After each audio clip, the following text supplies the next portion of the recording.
What is going on, everyone? My name is Andy. Welcome back to another FPL video. In this one, it's the Game Week 17 preview, and there's not been a huge amount of news midweek, so we're just going to talk about captaincy, free hit, and then I'm going to answer a bunch of your questions as well. So let's get into it. So let's start with captaincy for this week, and it's pretty straightforward. It's just Erling Haaland, as it usually is when he has a good home fixture, and West Ham at home is a good fixture. Defensively, they've just been poor for most of this season, and the underlying numbers haven't really improved under Nuno. So if you've got Haaland, he's the default captain. There's not really too many reasons to go against him this week, I don't think. If you do want to go different, or you just don't own Haaland, Foden is definitely a great option as well. Exactly the same fixture, really good minutes. We will see the team that Man City put out tonight in the Carabao Cup, but I'm expecting even Foden to be rested in that. And even if he isn't, he's going to play against West Ham. The minutes just look really good right now. So he's a good alternative. I have seen a few questions about whether he's better than Haaland at the moment because of the form he's in. And Haaland, to be fair, I think he's blanked like 5 times in the last 8 or something like that. Obviously, Foden's got 4 double-digit hauls in a row. But I think this is just a case that every time Foden's a good captain opportunity, Haaland is just better. His goal threat is higher. He's on penalties as well. He's always going to be the better captain, unless he's injured or you think the minutes are going to take a big dip for some reason. It's a bit like, I don't know, when people wanted to captain Trent, like he was a good option, but Salah was always better. Now, sometimes Trent would outscore him, Foden could outscore Haaland this week, but on paper, it's always Haaland. So if you want to go for an alternative, it's probably Foden. Outside of that, Fernandes is obviously doing really well at the moment. I think that's obviously good if you've owned him. I'm not sure if it makes him captain material against Aston Villa away. That's going to be a more difficult fixture. And also, Man United will be missing Mbeumo, Ahmad, and Casemiro suspended as well. Now, I think sometimes we overemphasise how bad players missing out will be in terms of the amount of goals scored and stuff like that. I think Man United will be okay, but at least it gives you a week or two to think about it before you get to Man United's really good fixtures. Like if you're going to captain Fernandes soon, it's probably 19, 20 or 21 when they got Wolves, Leeds and Burnley.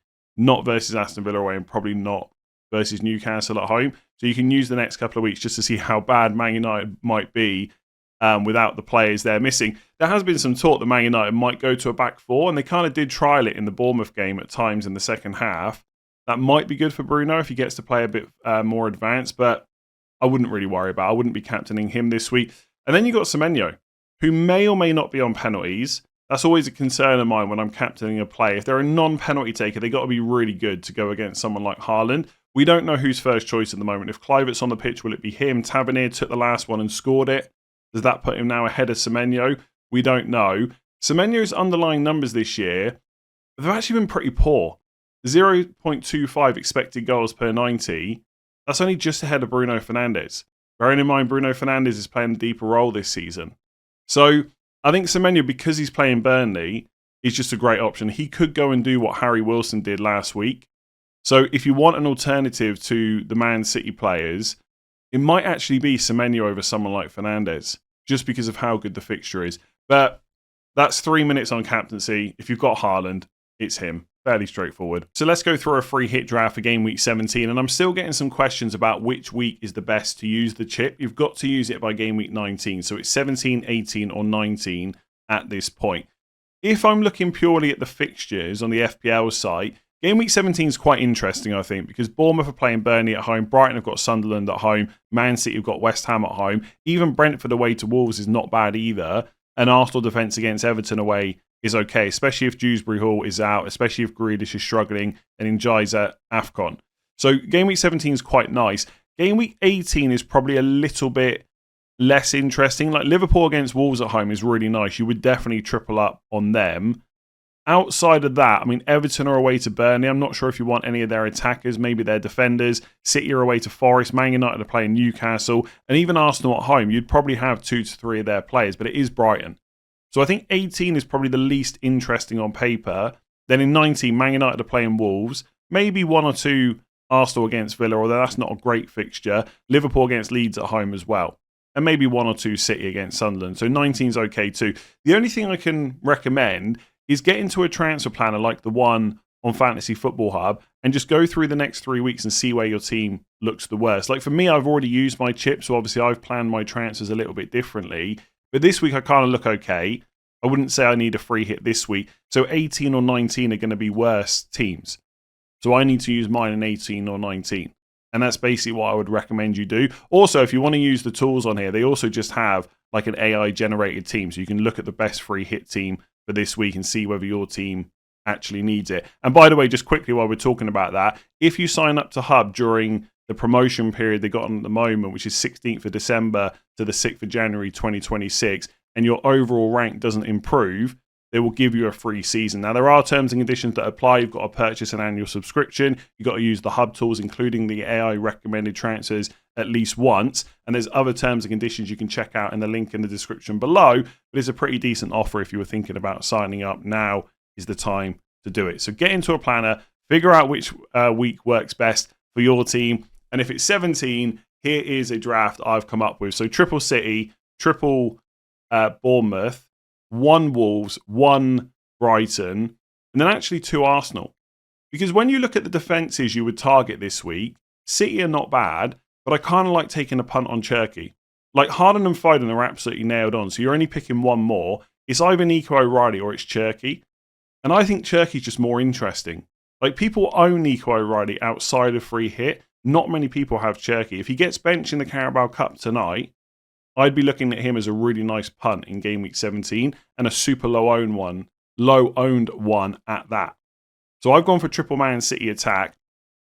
I've gone for double Arsenal defence. Dewsbury Hall might be fine. I doubt it, but maybe. Grealish might also be fine. But I do think that's not a bad fixture for a clean sheet. If you look at the clean sheet odds, Arsenal were always high up. Even away to Everton, it's not bad. And Timber and Calafiori will play fullback. He doesn't trust Lewis Skelly. Ben White's injured. They're both going to play. That is who I would go for. Then I've gone for double Bournemouth defence. I've gone for Petrovic and Senesi. Senesi's obviously great for defensive contributions as well. You could potentially go for double Bournemouth attack as well. I mean, maybe even triple. Like Evan Nilsson is an option, Tavernier as well. But I just kind of like Foden, Cherky, Haaland. Thiago is obviously nailed playing Wolves. And then I've gone for Minte against Sunderland at home as well. Like you could look at Schade in that spot. You could go for Bruno Fernandes if you've got more money to spend. Like you could take some money off the bench, for example. But I kind of like going for that Sunderland at home fixture. Even though Sunderland have done well this year, I think I would still want one of their attackers. And I don't quite, one of Brighton's attackers that is. And I don't quite trust Danny Welbeck just because of the minutes recently. So that's why I've left him out. And then I've gone for Saka. I'm not sure about Saka as a pick. I wonder whether part of that is kind of default that I had the money to spend, so I went for him. Like, is Saka against Everton away miles better than Fernandes against Villa away? I'm not so sure, but that kind of player does fit in. I'm not sure there's anyone else this week midfield-wise that you'd massively be missing unless you want to double up on Bournemouth midfield. Like, I've already got 2 Man City midfielders. Schade maybe against Wolves. You're not going to... I mean, Liverpool against Spurs, probably not. It'd have to be Wirtz, maybe Szoboszlai if he's fit, but that doesn't scream huge points to me. Not enough on a free hit anyway.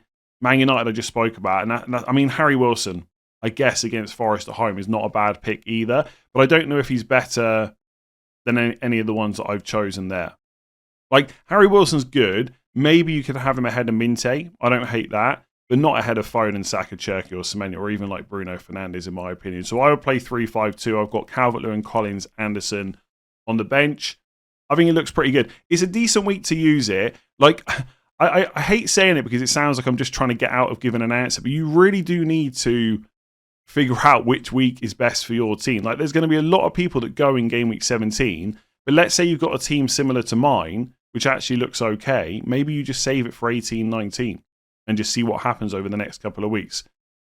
It's up to you.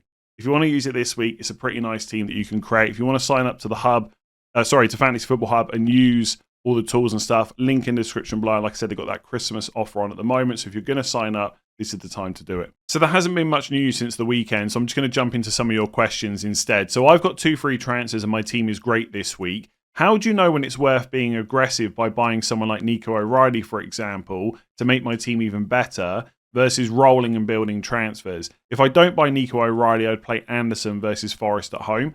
This is one of those questions, and I'm thinking more the overall point about when to be aggressive, where I wish I had like a set of rules. This is when you're aggressive, this is when you're not. FPL doesn't really work like that. Like week to week, your feelings about a move can change.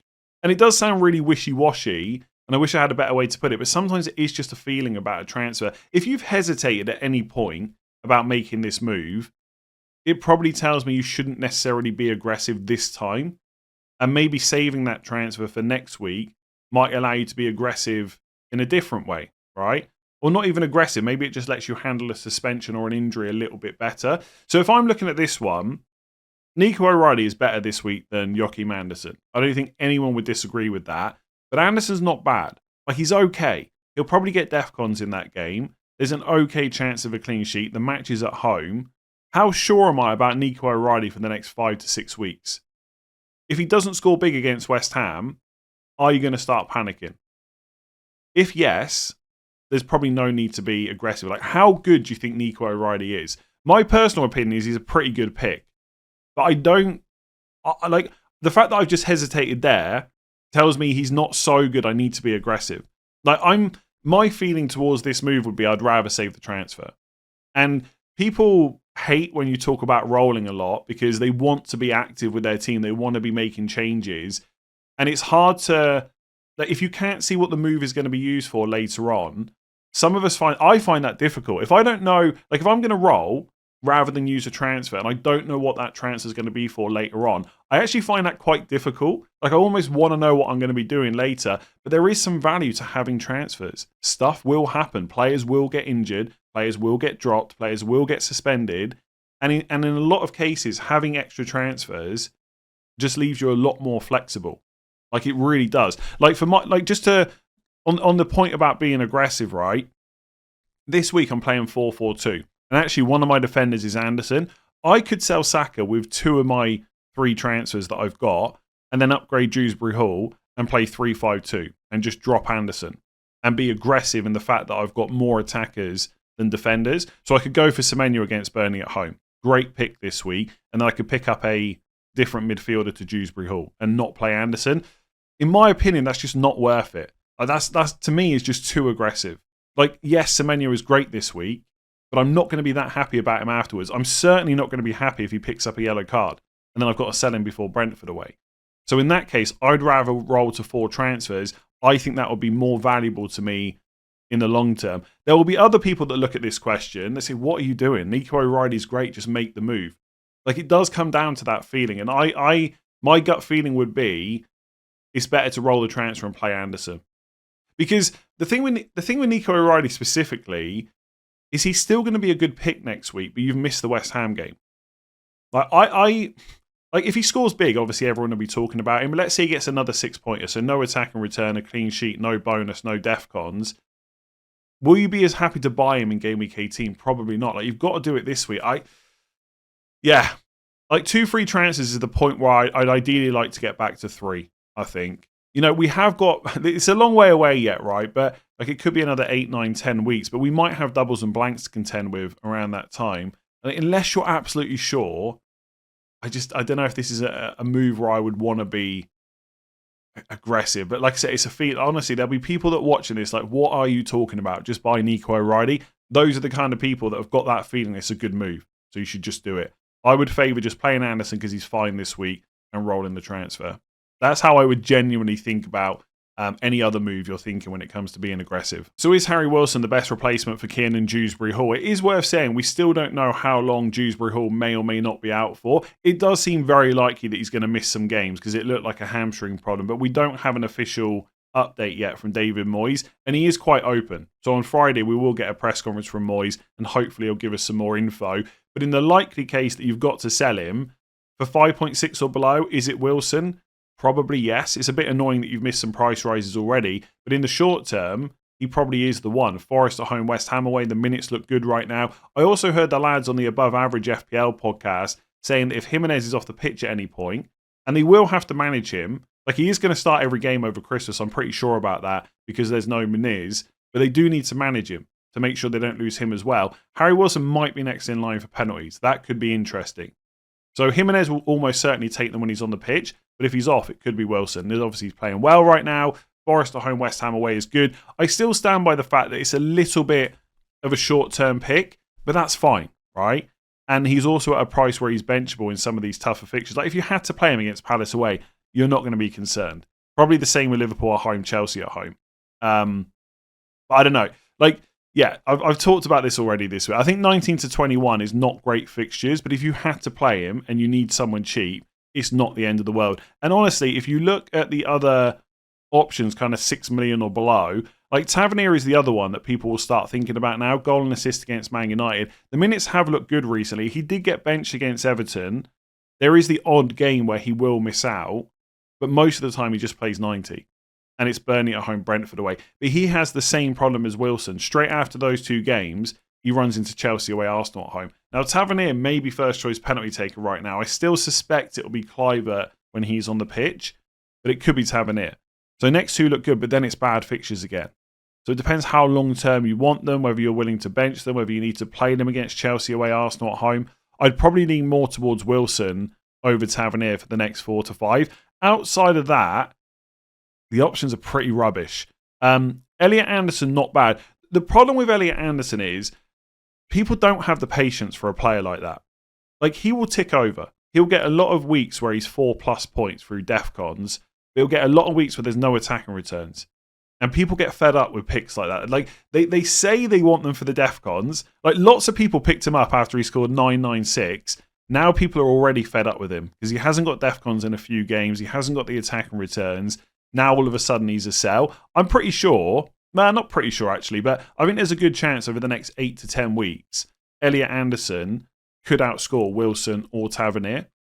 But are you willing to hold him for that long? I suspect for most people, probably not.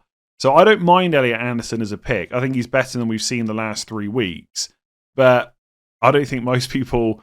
I probably wouldn't buy him over Wilson either, to be honest, because I just know that spot would get moved on at some point. You've got to have patience. Like, I'm not even going to bother reading down the list after that. There's just not many options. Enzo Lefebvre on penalties for Sunderland, not bad. 90 minutes every week, pretty much. Fixtures are okay-ish long term. Not quite as good as Wilson or Tavernier in the short term, but okay-ish. He's only 4.9. So if you haven't got money to spend, Enzo Lefebvre is probably where you go. Caicedo, anyone? 5.7, probably not. Yeah, I think that's about it. I think if you've got no money to spend, you probably go to Enzo Lefebvre. Otherwise, you buy Wilson. Maybe Tavernier if you want to go a bit different. And Elliot Anderson if you're willing to just leave that spot in. But I'm telling you now, most people not willing to do that. So I feel Pedro Neto has been overlooked since the start of the season. Good minutes, starts every week, and a good amount of returns. What are your thoughts? On the starts every week, he's a bit like Tavernier. Pretty much, yes, he does start most weeks. There was a benching recently in game week 14 against Leeds. He did come on at half-time and he did end up on 6 points, so I'm sure owners weren't too concerned. But there is a chance of a benching again. Like every team over Christmas, there's a midweek fixture. So they play Saturday against Villa, 27th, and then on the 30th. So they play Saturday, then Tuesday. There is potential for some rotation. Now, they're both difficult games against Villa and Bournemouth, so he may not rotate.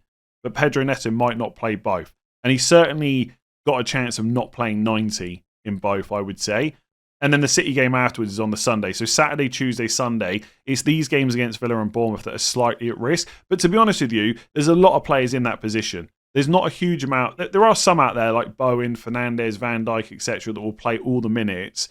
But some players like Neto are at risk. They're not the only ones. So I wouldn't let that necessarily put you off. In terms of the fixtures coming up, I just think it's the wrong time to buy Chelsea players. They got Newcastle and City away in the next 4. And then those 2 home games in quick succession in between. I would just wait until 21, 22 now. In terms of why Neto has been overlooked, sometimes this just happens in FPL. Like, at the time where maybe people are thinking about Neto, someone else is scoring well. Like, try and convince someone to buy Neto right now over Harry Wilson, when Harry Wilson's so much cheaper and he's just absolutely smashed it the last 4 weeks. Like, Neto has done well because he keeps playing. But if you look at the last 4 weeks, 6-2, 6-2. Not really too much to be concerned about. 8-9 before that was pretty good. There was a 12-pointer against Forest. Like, he'll tick over because he plays a lot. A bit like Bruno Fernandes, only Bruno's got DEFCONs and penalties, so it's a little bit different. Anyway, he's averaged 79 minutes per start, which is okay. Like, he's reasonable as a pick for 7.3. I just think, like, if I was buying a new midfielder right now, I would just go cheaper or a bit more expensive. I think you just get more interesting picks. Like, Minte, outside of Arsenal away in 18, is much cheaper and has got 3 good fixtures in the next 4. Harry Wilson is a massive enabler that would let you put money in midfield. Or for 0.6 million more, you get Acuna, is going to play Wolves, Leeds and Burnley soon and doesn't have games against Newcastle or City away. Does play Villa away, get it, but that's not as difficult, I would say. Although maybe with Newcastle it's quite similar. And then it's Newcastle at home rather than away. And then you got those 3 good fixtures. So it's just timing. Like, we'll come back to it in game week 22 when people are looking at Chelsea players. Maybe then Neto will be the one. But right now, yeah, he has been overlooked. It happens sometimes in FPL. Depends on the circumstances. For me, there just hasn't been many windows where Neto has been a great pick as a buy. So is it reasonable to sell Saka for Foden, taking into account the next 8 fixtures for both of them? Short answer is yes. It's absolutely reasonable. And for some teams, it may make sense to make that move. Longer answer, it feels weird to say yes, it's reasonable, because last week in game week 16, I made 3 free transfers to get Foden specifically so that I didn't have to sell Saka in game week 17. So I still really like him as a short to medium to maybe even long-term pick. And I don't really want to sell him, but I did think about it. I did almost last week just make one move with the intention to possibly sell Saka for Foden in 17.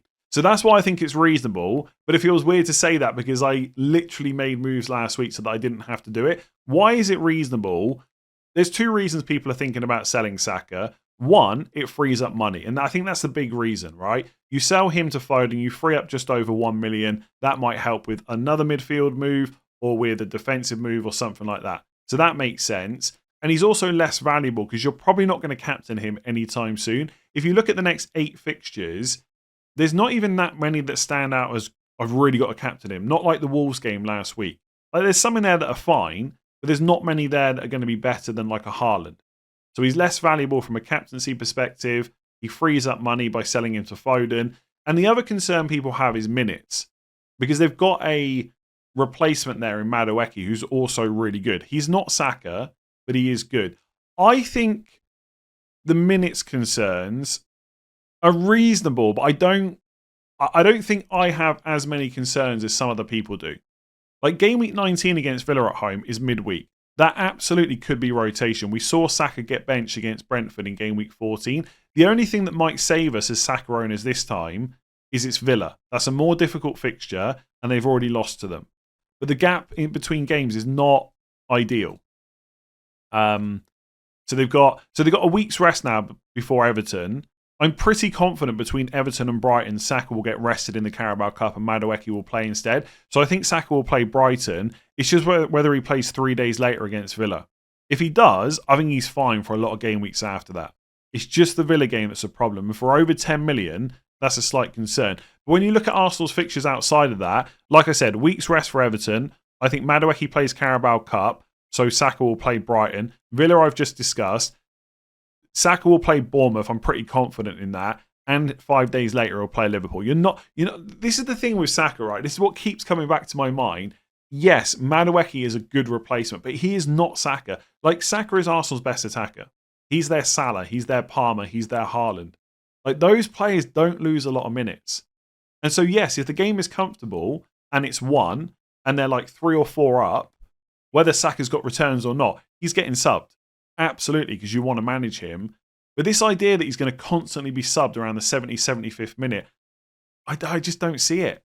I just don't see it. Like, he is their best attacker. He's going to play a lot. And so you don't bench him against Liverpool at home unless he's injured or got a knock, right? So he's going to play that. Madueke will play the Carabao Cup. The FA Cup. That seems fairly straightforward.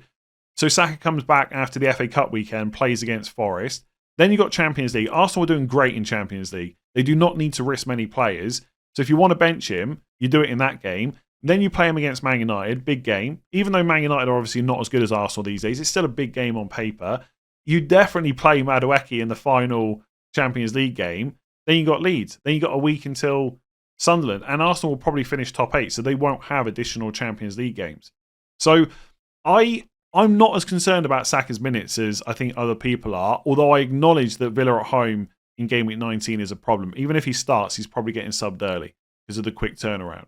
So outside that, I still think he's fine. So I get the value thing and I get the captaincy. I don't quite agree with the minutes, but also it's worth pointing out, as kind of implied in the question, the fixtures aren't great. They're not amazing. Like Bournemouth away 20, Liverpool at home 21, not amazing. But then you do come back to Forest, Man United, Leeds, which isn't so bad. So I think it's fine to sell him. I think you can always come back to him later. The other thing I quite like about Saka is he's a very similar price to Palmer. So even if Saka's not an option long term, if Palmer does get himself fully fit to be able to play multiple games in a row, Chelsea got really good fixtures from 22 onwards, maybe even 21, 22.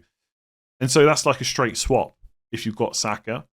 So that's also a consideration. But also, if you get to that point and Palmer's not an option, like you've still got if you don't sell Saka this week, you've still got the opportunity to do it in a future week. Like as long as you're rolling transfers, you've always got that opportunity to some point sell him, even if it's not this week. And by the way, long term, I think he's okay. Like Man United at home, Leeds away, Sunderland at home, Brentford away. That's a pretty nice fixture run. So if you get to 22 and Palmer's no good, you can just keep Saka. It's not the end of the world. So, like I said, the short answer was yes, it's reasonable. The long answer is I get it, but I just couldn't bring myself to do it. It may happen in the next couple of weeks. I may decide that I'm sick of like moving defenders around and I just want to upgrade that Dewsbury Hall spot because he's out for a while. Saka will be the way that I do it. And actually, just to kind of briefly talk about my own team, I'm actually kind of stuck with money at the moment. I've got nothing in the bank and I've got Nketiah. When Gabriel's back, when I want him, I've got no way to get him without selling Van Dijk, and he's got 2 good fixtures after Spurs.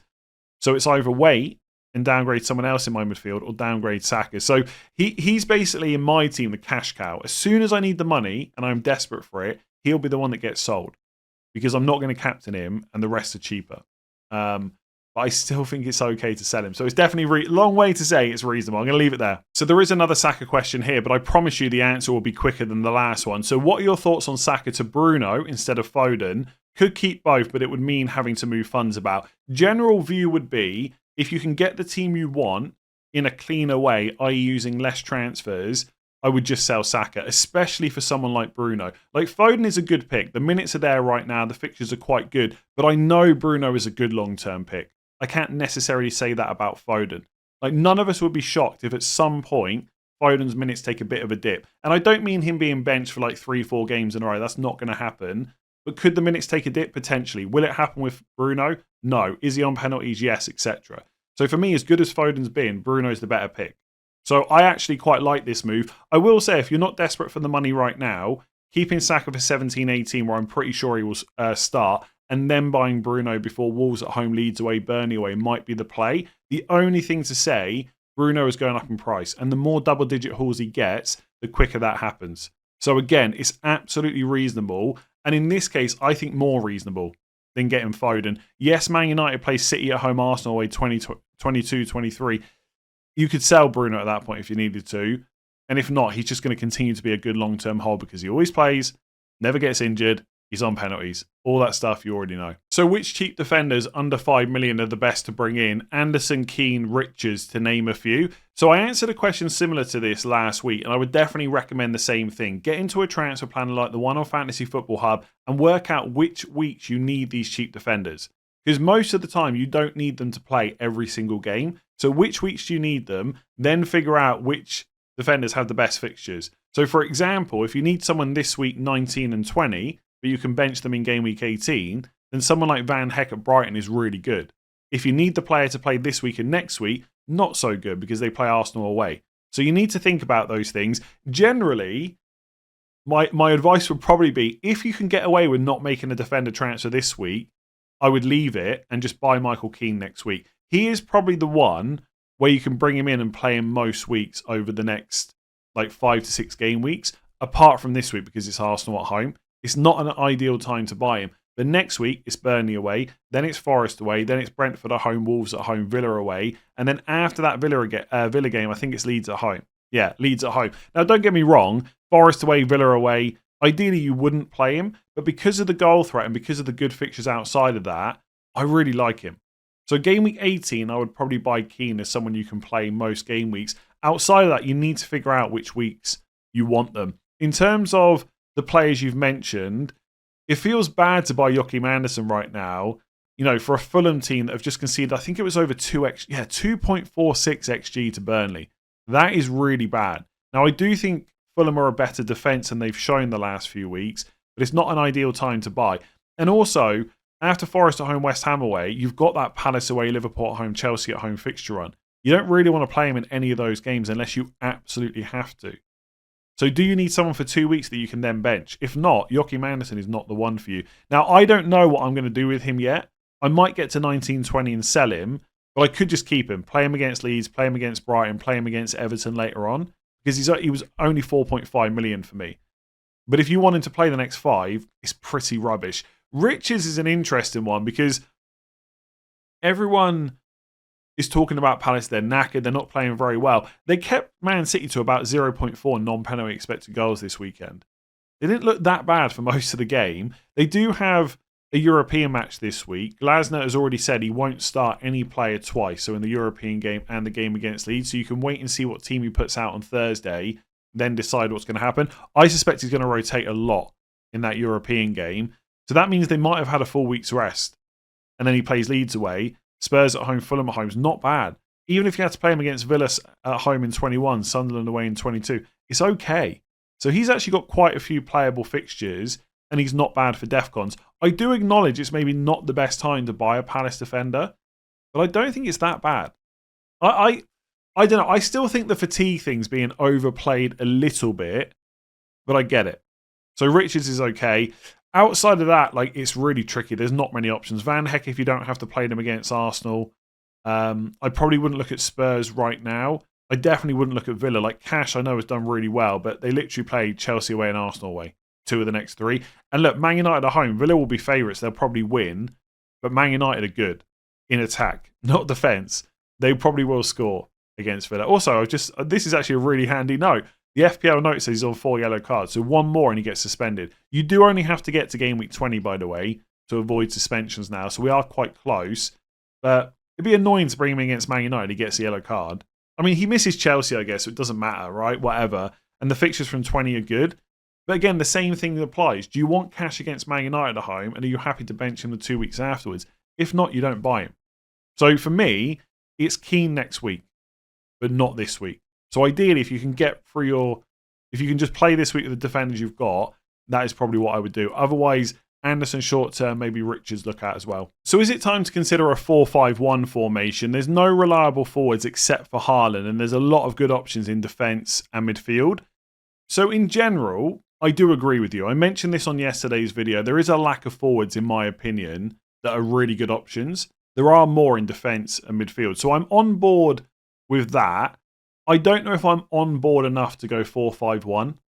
I do get the merits of it. You take all your money out of a position which isn't great, and that does sound good, but it's not like there will never be another good forward. And actually, I've got Thiago. I think a lot of people are on Haaland, Thiago, Gio, and Thiago has been awful. But the fixtures are still good. He's still nailed on. He's still on penalties. He could be a good value option for the next few game weeks. And it's all well and good saying there's no forwards, but people are considering Jarrod Bowen. Bowen is not terrible over Christmas.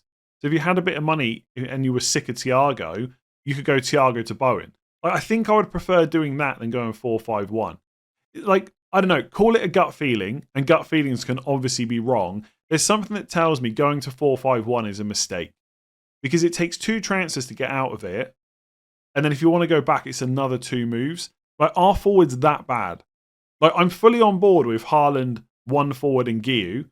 I haven't looked back from that since I set it up. And I've got no intention to get 3 playing forwards anytime soon. Probably not until I bench boost, basically, unless something drastically changes. So I do get that the forwards aren't great value, but there is something telling me don't go down to Krupa Jr. and Gio. And by the way, if you do that, and this is only a minor point, and then Haaland after the deadline misses out, obviously a forward has to come on. You can't play in FPL without a forward, so you're getting a 1-pointer at most. Now maybe that doesn't matter, because in theory, you'd have a lot more points overall because you're spending your money in midfield and defence. So again, I do get it, but something tells me just don't do it. Because look, I get it, Thiago hasn't performed, but if I want to sell him to someone else, and there is another forward that becomes good, it's a lot easier to get there while I've already got Thiago in my team. I've got to free up less money elsewhere to go up to someone else. Whereas if I've got a cheap forward, I definitely have to find money. For example, right, let's say, I don't know, Barry I know it's unlikely, right? But let's say Barry at Everton becomes a good option because of how good their fixtures are. Thiago to Barry, 1 move. If you're on 4-5-1, it's definitely 2. Like you're I'll leave it at this. 4-5-1 is viable. You've got to be absolutely certain it's the right move. Because if you're someone that makes a dramatic, like that is a bit dramatic to say dramatic, but if you make a big change to your team like this, are you the type of manager that's going to panic as soon as a forward starts doing well? Because that's another 2 transfers straight back. You don't want to be burning transfers, changing structure too much, in my opinion. So, yeah, I'm not going to do it, I don't think, but I get the merits with it. So what are your thoughts on Kevin Schade? I can do Minte to Schade if I wanted to this week. On that second point, I can't really see too many reasons to move Minte on. He's got Sunderland at home. It's not that bad. Like, Wolves away is good, but I think give yourself another week to think about it probably. Also, I know what's going to happen with Minte. If he does well against Sunderland, all of a sudden people want to keep him for West Ham away, Burnley at home. So I probably wouldn't make that move specifically.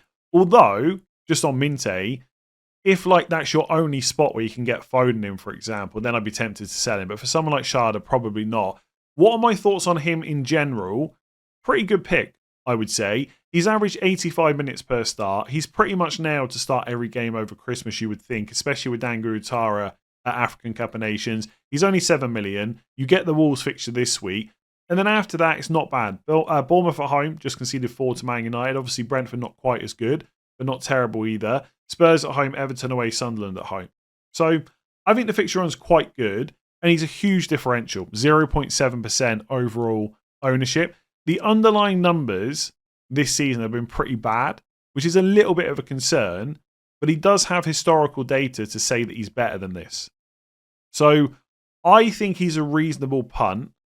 I probably wouldn't move Minte on to Schade this week, but if you need a new midfielder, like someone that kind of price, definitely consider it. Like going back, I'm not going to go on and on about Saka too much more, I promise you. But just going on to my Saka conversation earlier about downgrading him. Now, for me, I've already got Foden in place and Cunha, but I could potentially still sell Saka to Semenyo, right? Let's say I wanted to go for a short-term move for Burnley at home, Brentford away, and I wanted to use the 2.7 to upgrade Dewsbury Hall. I'd have 7.7 to spend. Unless Szoboszlai's fit, I'm pretty sure I would go to Schade as the next, like, instead of going to Wilson. I mean, I don't know. I'd have to weigh up how much money I need for my defender moves in the future. And maybe Schade's too expensive. So maybe I would have to go for like Szoboszlai, Minte, or Harry Wilson. But I'd like to go for Schade because he's quite a differential. But I mean, by no means essential. If you need a new midfielder 7 million or below, then he's fine. Probably not too much more than that. So is it worth changing squad structure if I still have bench boost left? For example, getting someone like Bowen or Calvert-Lewin, or should I just play Mark Gill? Which is quite an interesting question after we've just spoken about maybe going 4-5-1. This, again, is one of those answers where it kind of just comes down to gut feeling. I'm pretty sure if I had bench boost left, I would not just play Gill. I get the reason to do it. You don't want to spend multiple transfers to get someone in a position where maybe there's not a lot of great options, but it just feels wrong to bench boost with Gill. He's a one-pointer at best, you would think, and he might not even get on the pitch. It's just wrong to bench boost with 3 players. I just don't think I could do it. So if it was me, I would probably change structure, but I get why you don't want to do it. And would I say it's reasonable just to play Gill? I don't think it's as reasonable as selling Saka, put it that way. But I get it. If you want to do it, you should go ahead with that. By the way, side note, if next season we have double chips, I'm definitely getting the bench boost out of the way as soon as possible. I did it in Game Week 5 this week. I may even try and go earlier. It just feels like such a pain when you're just bench boosting single Game Week players. The only good thing this season about if you've saved it late, we've just been given 5 free transfers. So hopefully, if you knew you had bench boost left, you've saved some of them to make changes like this. And by the way, Bowen is not terrible over Christmas. If you're bench boosting an 18, he's going to play every minute. The fixtures are okay. Calvert-Lewin's not terrible. Like this week or next week, Palace at home, Sunderland away. And also, it doesn't add a huge amount of money. It's obviously more than Mark Gill. It's 1.4 million more. But it's not like going to buy a Ekitike. So hopefully it doesn't majorly impact the other moves you want to make. And who knows? You might be grateful for a nailed-on penalty taker when the Metro out of the picture, injured over Christmas. So I'll leave it there. If you enjoyed that video, make sure to give it a like and hit that subscribe button. I'll be back tomorrow with team selection. I'll catch you then.